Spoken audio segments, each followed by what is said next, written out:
Hello folks, I'm Alex. This is Alex Unabridged. Welcome or welcome back to the channel if that is the case. Yes, time for a bit of a reading ramble today. This will be quite a rambly one. I've got a bit to catch you up on from the last couple of months in terms of what I've read and just a bit of general catch up really. So let's dive straight in. Yes, it's been quite a busy, quite a hectic sort of couple of months, sort of July and June for me.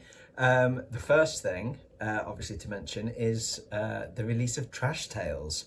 That happened on the 1st of August, so the back end of sort of July, June and July, we're prepping for that. I've got my publisher copy here now, so I'm so chuffed with how this has come out.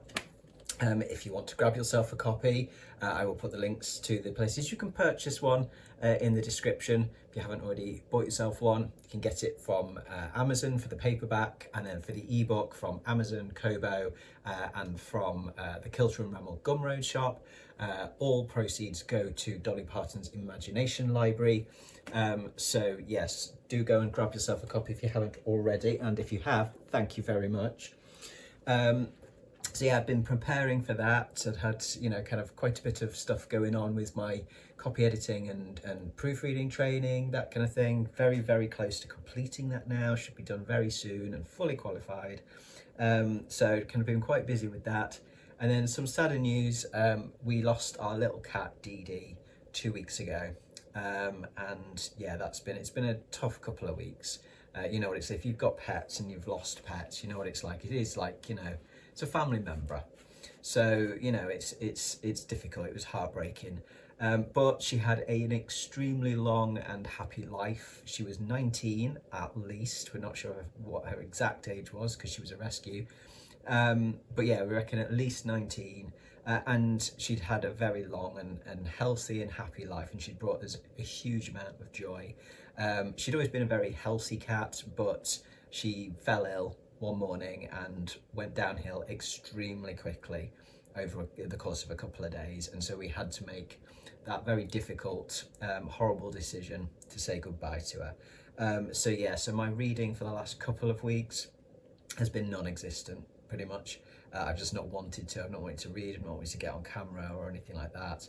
Fortunately, my Trash Tales release video was already done before all the kind of the stress and everything kicked off with Dee. But yeah, it's been a couple of weeks, should we say. But I am starting to kind of feel a bit kind of more sociable again, a bit more kind of talkative again. So I thought I would get on camera and do a bit of a wrap up really for what I'd read prior to that. So from June and most of July, basically. I kind of find that if I stay off booktube too long, it's harder to get back into it and get back on camera. So I'm gonna crack on today and hopefully kind of get back into things and get some videos out for you folks on a bit more of a regular basis. So straight then into what I've read in the last couple of months. So we're going all the way back to kind of the beginning of June really with these. The first one is The Secret of Crickley Hall by James Herbert. I got into my haunted house books after reading Burnt Offerings back in February, and so there's a few haunted housey type things in this list. It's quite a haunted house bonanza for the last couple of months. So yeah, this one's quite a creepy one about a family who moves into the titular Crickley Hall to try and deal with the disappearance of their young son. They're a family of four. There's mum, dad, and two daughters. The house, I think it's in Devon, if I remember rightly. The house was once a children's home for evacuees during the Second World War, and a tragedy befell the residents there during the night of a terrible storm. Many years ago, but the house holds many horrible secrets, don't they always, which begin to present themselves in unsettling ways when the family moves in. So yeah, it's definitely creepy, and it goes to some pretty dark places at times. If you're thinking of reading this one, a couple of content warnings for child abuse and anti-Semitism as well. I would say it was enjoyable. It was kind of a good, quite quick read or listen, because I had it on audio. It was a little bit overly long, overwritten, I would say. And I'm not sure Herbert got the tone quite right at times, especially when it comes to some of the more sort of serious stuff, the scenes describing some of the more harrowing instances of abuse, things like that. I think the writing could be a little bit overly dramatic at times. The characters weren't too bad. There were perhaps a few too many of them. It felt a bit kind of busy in some respects. There's definitely kind of a trashiness to it, I think. And I had to remind myself that it was actually only written in the early 2000s and not in like the 1980s, because it's got that kind of vibe to it, of that sort of era of horror. But it definitely like held my attention throughout. I did enjoy it. It creeped me out. And yeah, I enjoyed my time with it on the whole. It wasn't my first Herbert. And it probably won't be my last, I shouldn't think. I do really want to get to the rats at some point, possibly this month during Garb August, if I can get back into my reading properly, but I will definitely go back to Herbert. Okay, next up then, sticking with the haunted house theme, we've got The Haunting of Hill House by Shirley Jackson. I don't think a synopsis is really that necessary for this one, I imagine. But in case you don't know it, basically 4 people meet at Hill House to investigate paranormal happenings and creepy things happen. This one is very much a book about the characters in it, rather than the focus being on the kind of the supernatural happenings, I would say. It feels like a character study. And I've just got to say, well, whilst I enjoyed it quite a bit, I think I gave this one 4 stars. And Jackson can't half write, absolutely. It didn't really live up to the hype, I think, for me. I know it's a favourite of a lot of folks, and I've heard so many like glowing reports of it, that I think probably I'd kind of built it up in my mind to sort of be something beyond what it could ever be, perhaps. But it just didn't grab me really as much as I thought it might. It's undeniably an excellently written book, and it's a really important one in the modern horror canon, of course, but it just didn't have the kind of the impact on me that I hoped it would, or that I suspected it would. So yeah, by no means was it a poor experience. I did enjoy it a lot, but yeah, it was not disappointing. I would definitely not say it's disappointing, but it just didn't live up to the hype for me. Okay, next up, I had a palate cleanser from some haunted house stuff into some science fiction, a nice little short, punchy bit of science fiction, and that was with All Systems Red by Martha Wells. So this is the first book in the Murderbot series.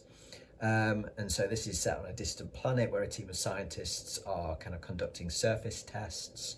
They're protected by their company-supplied security droid, who's a self-aware robot that's hacked its own internal governing system.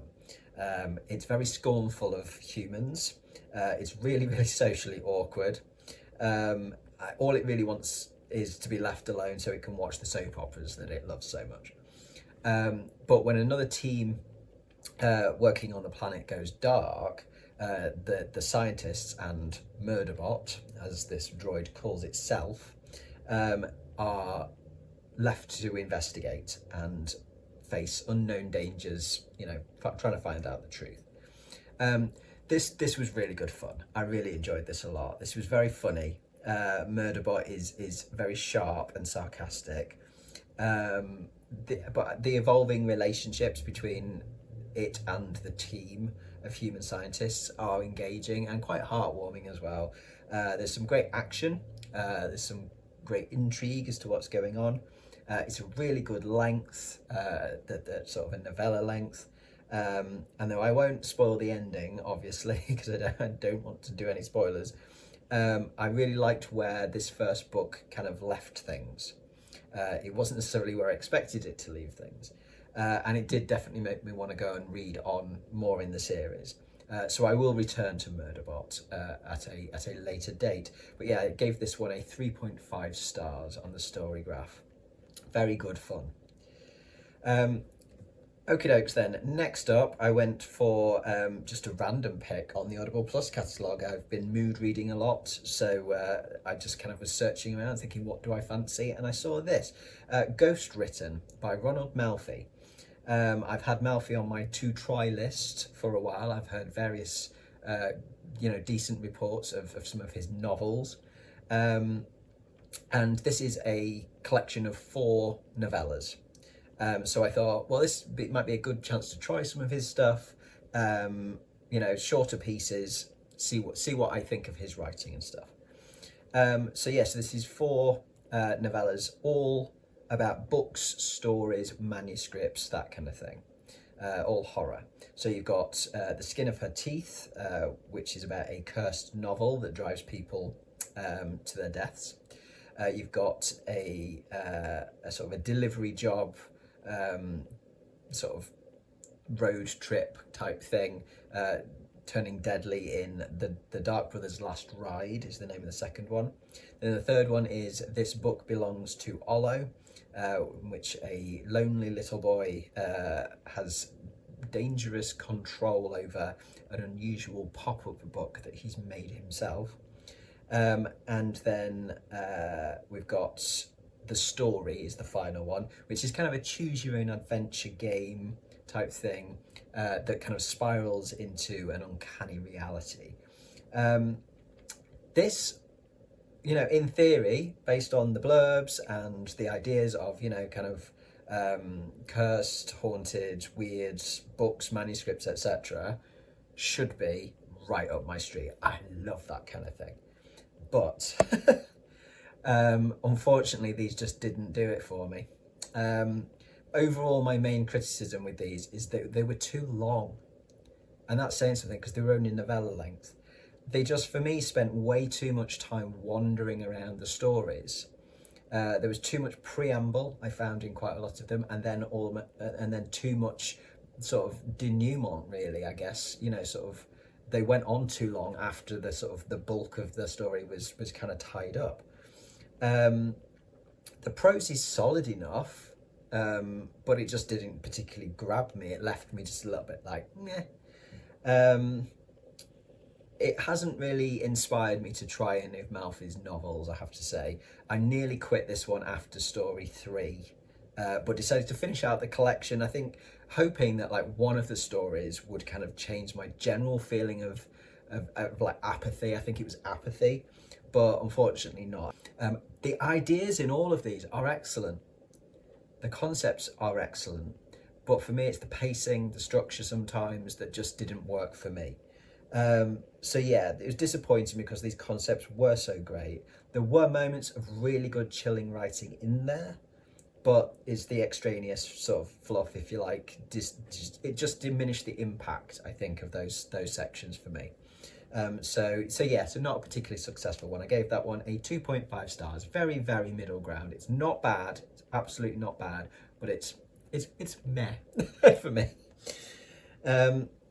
Okay, then I was searching around again, looking for something else to have a try of, and noticed that my library had the audiobook of What Moves the Dead by T. Kingfisher. And T. Kingfisher was one that I've had on my list to try for ages, and I know that Pat over at Book Chat with Pat really enjoyed some of T. Kingfisher's horror. And so I thought, yeah, why not? It's a novella length again, a good chance to try out some T. Kingfisher. Now this one was, in my opinion, excellent. This is a modern sort of reworking, retelling of Poe's Fall of the House of Usher. This is about Alex Easton, who is a retired soldier who receives word that their childhood friend Madeline Usher is dying. So they race to the ancestral home of the Ushers in the remote countryside of Ruritania. And what they find there is pretty much a nightmare. Madeline sleepwalks and speaks in strange voices at night, and her brother Roderick is suffering from some sort of nervous disorder. Add to this some weird and mysterious fungal growths and some really unsettling behaviour from the local hare population, amongst other strange occurrences. and Alex is understandably concerned about what the hell is going on here. But they're not alone, fortunately. Alex meets a fabulous British mycologist, as well as an American doctor friend of Madeline and Roderick, and those three together work to unravel the secret of the House of Usher before whatever has Madeline in its grip threatens all of them. I thought this was absolutely fabulous. The non-binary representation of Alex, the use of pronouns and other gender-related language is done really well and in a really interesting way. The mystery and creepiness of it all, the kind of cosmic elements coming into it, the character work in general is really good. The atmosphere is fantastic. I really loved the atmosphere of this. Really evocative. The humour's great too. It's really dry and sarcastic, just my kind of thing. There were plenty of lines that made me chuckle throughout it from Alex. The humour's a great balance to some of the unsettling scenes. That balance works great. A note on the audiobook for this, it was narrated by Andy Inglis, and in the most part, he does a really good job. But for one minor character, who is a Scot, the Scottish accent from English was about the worst I've ever heard, to the point of being hilarious. It didn't spoil the book for me, but I am glad that the second book in this series is apparently narrated by someone else. So I've got my fingers crossed for a better Scottish accent if that character pops up again, which I expect they probably will. But yeah, let's hope that accent's a bit better from someone else, because it was just ridiculously bad.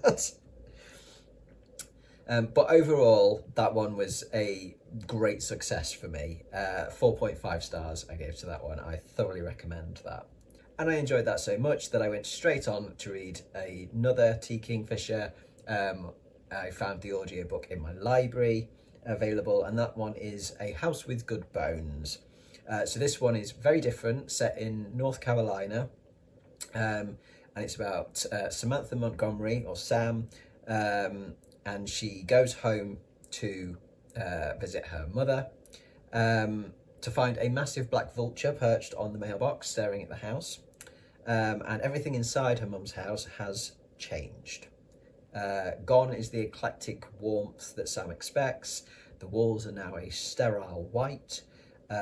It's suddenly very important to say grace before dinner, which it never was before. And her mother won't hear a word said against Sam's long dead and little missed grandmother, who was kind of the first to live in that house. It was grandmother's house in this small southern town. And the longer Sam stays, the weirder things actually get in this house. And every day, more vultures circle. I really enjoyed this one a lot too. It's got more fantastic characters in it, more humour, great humour and creepiness. T. Kingfisher's stuff, I think, is probably can probably be described as cozy horror. Though it's definitely unsettling at times. But there's something about her voice and how she writes character and atmosphere that's like so warm that it kind of gives that cozy feel whilst also being able to be creepy. There's plenty of snark in this one as well. Great humour again. I love some good snark. Great southern atmosphere and vibes. The narrator really added to that very well as well. The accents and delivery in this one were spot on. It's just, this one's a really creative sort of haunted house story. It's imaginative. It didn't go where I expected it to go. And it gets kind of bonkers towards the end. Though it doesn't go too far into the unbelievable, it's just the right amount of weird for the story. But yeah, it surprised me. And I'll be definitely reading more T. Kingfisher. I know that she's written some fantasy as well as horror, and I definitely want to try a lot more of her stuff. I think, she could be one that becomes, a favourite, if you like, that I keep going back to. Okay, next up then, we've got The Ritual by Adam Neville. I've already mentioned this one in another video, as it was a DNF. It's very much a book of two parts for me. The first was entertaining, where it's kind of four guys lost in the wilderness of Sweden, on a camping trip, stalked by something in the woods. And then the second part, when it shifts into the second half of it, it changes the sort of horror that it is, but also it's just any of the things that niggled me about the first half that I kind of overlooked because I was enjoying the general story, they just ramped up in the second half, and I just found myself actively disliking it in the second half. It turned very quickly for me, and so I just wasn't enjoying it. I didn't want to read it, so I said, okay, no, then it's not for me anymore. So I will try another of Neville's books. I own a couple. I will definitely give him another chance because there was a lot I liked about it in the first part, but I'll just kind of let that one settle for a bit as a disappointing DNF, and I will come back and definitely try some more Adam Neville in the future.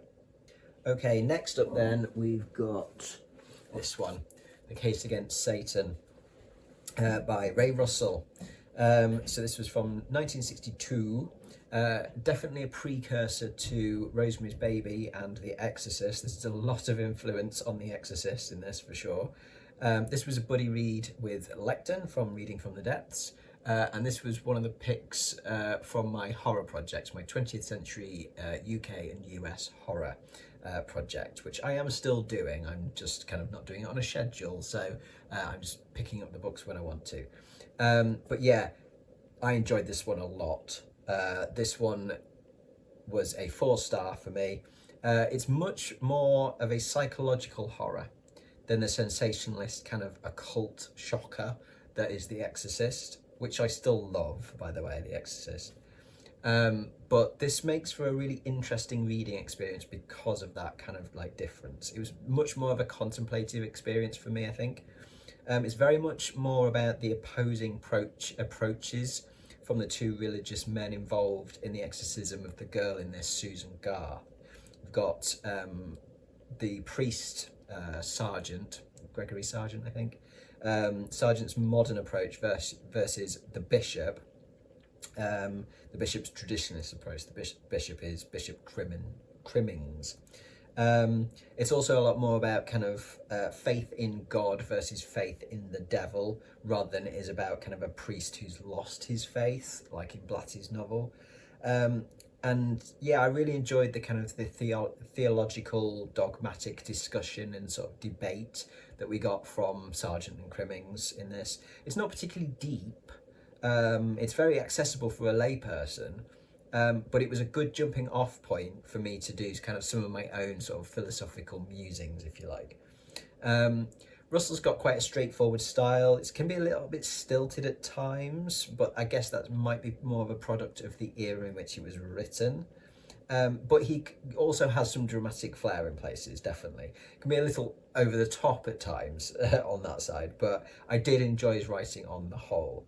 I can't help but think that, due to the structure of this and the kind of the small cast of characters and just kind of how I saw it when I read it, that it would work really well as a stage play.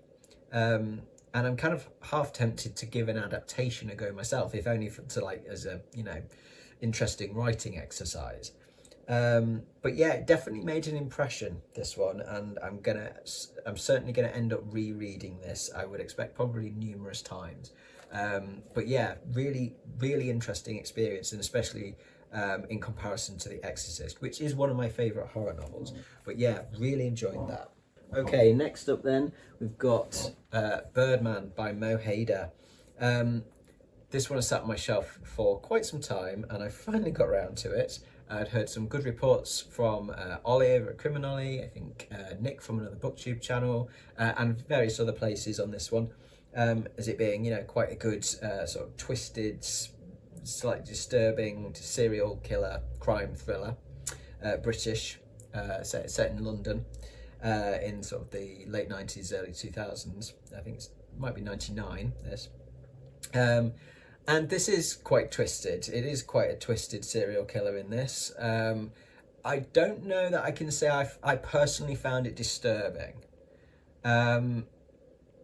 but it's a subjective thing, what you find disturbing.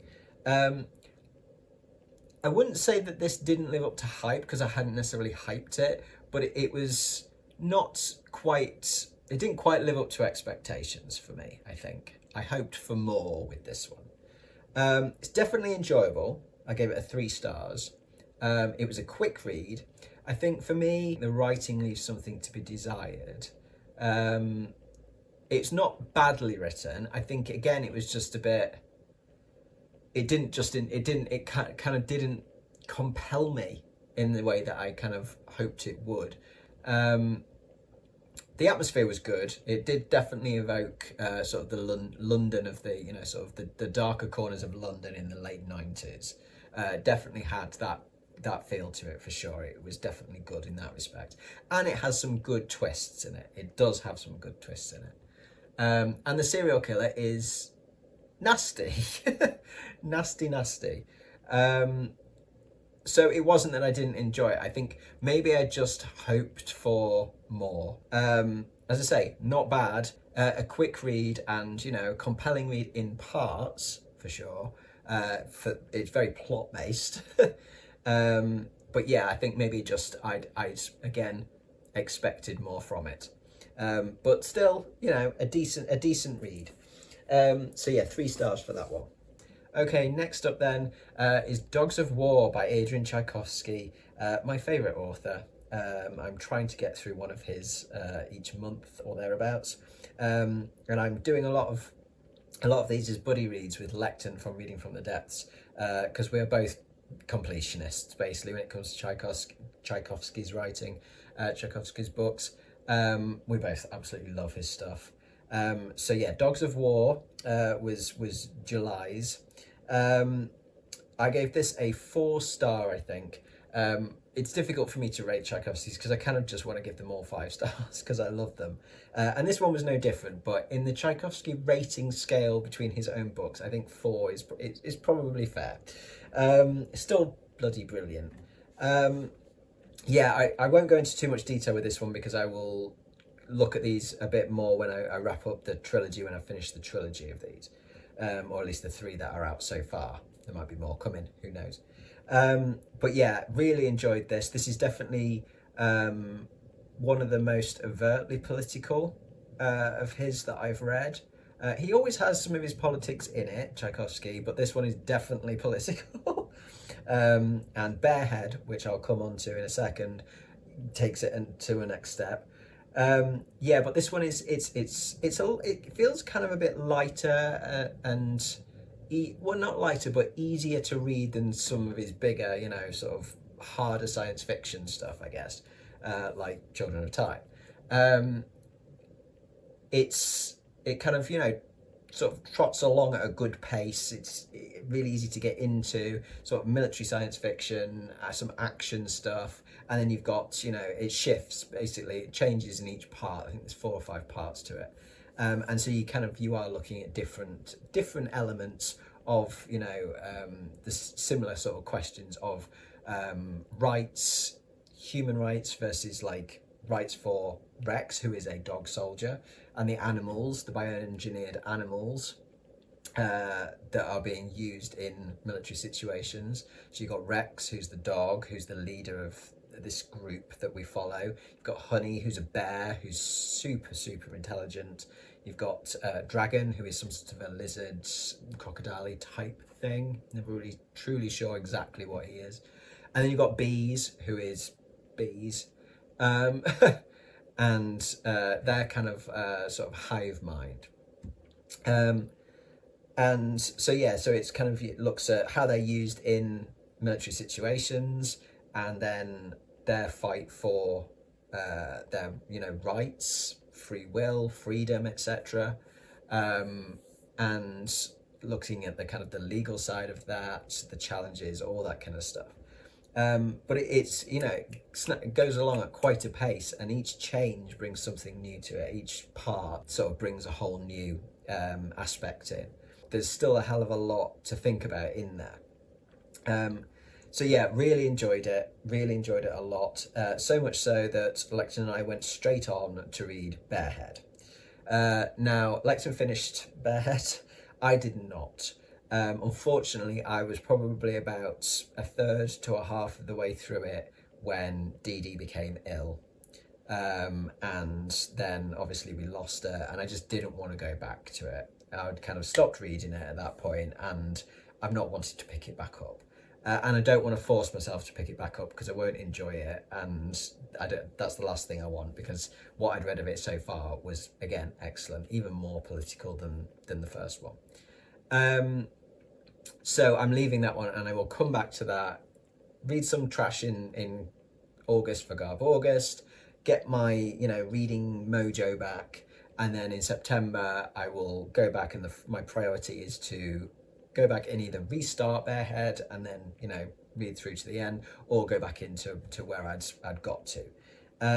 But yeah, this series I will do a proper wrap up when I've read Barehead and Bee Speaker as well, which is the third one, which came out this year, so that's relatively new. But yeah, so far really impressed with that. But it's Tchaikovsky, and so what a surprise. I love it. So there we go, we are up to date now. I've read very little over the last couple of weeks, like a short story basically, but I'm now going to get back into my reading with some trash for the rest of Garb August. I have taken a step back from hosting Garb August this year, as I say, what with losing Dee, I didn't want to get on camera. So I'm going to try and get my reading back on track now in Garb August with lots of lovely trash. So other than that then, some acquisitions before I head off. I have 3 books which I brought into the house in the last month or so, or was sent into the house. The first one was a lovely gift from my buddy Troy as a kind of congratulations on Trash Tales. And this one is Angela Carter's The Curious Room. Now this is her collected dramatic works. So this has got radio scripts, play scripts, libretto in it, screenplays, which, yeah, Troy said he saw this and knew that I had to have it. And he's so right.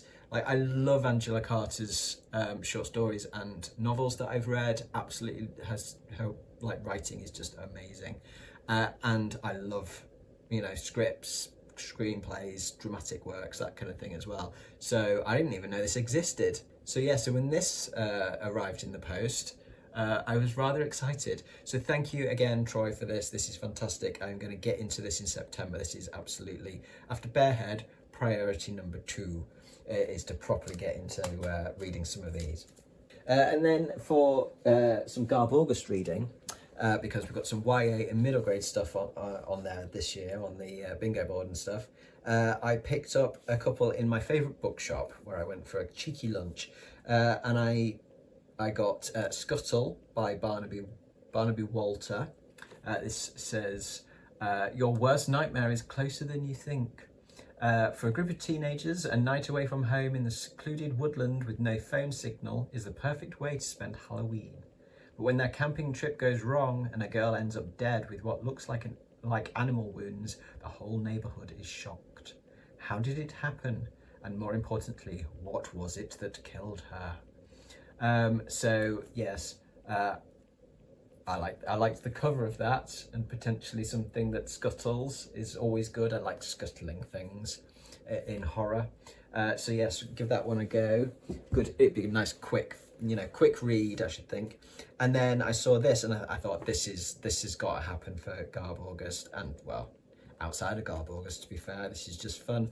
And so we've got Sorcery, The Crown of Kings, fighting fantasy, part story, part game, You Are the Hero. So yeah, it's a long time since I've come across any fighting fantasy stuff. And so I thought that is definitely worthy of Garb August middle grade / YA trashy stuff. A bit of a choose your own adventure. So yeah, very glad to find that. £3 for all that fun. So yes, can't complain at that. So I think that's it. So those are my acquisitions and everything that I've read over the last couple of months. So yeah, hopefully I will be getting back on track a little bit with putting some videos out. They're not going to be weekly or anything. They may still be like a wrap up, you know, at the end of the month and a couple of tag videos. But I am going to sort of try and get on a bit more of a regular schedule of releasing videos again. So thank you very much for watching today, folks, especially if you're still with me at the end of this ramble. Do let me know in the comments what you've been up to with your reading, etc. Don't forget that Trash Tales, the links are in the description if you want to buy yourself a copy or someone else a copy. And yeah, I will be back soon-ish, I would imagine. Certainly at the end of August, with a Garb August wrap-up. When I've actually got through some reading for this month, but possibly before. I do have a stack of tags that people have kindly tagged me in that I do need to get round to doing some of them. So hopefully I will get a couple of those out in the coming weeks. But yes, from me, for now, that's ta-ra.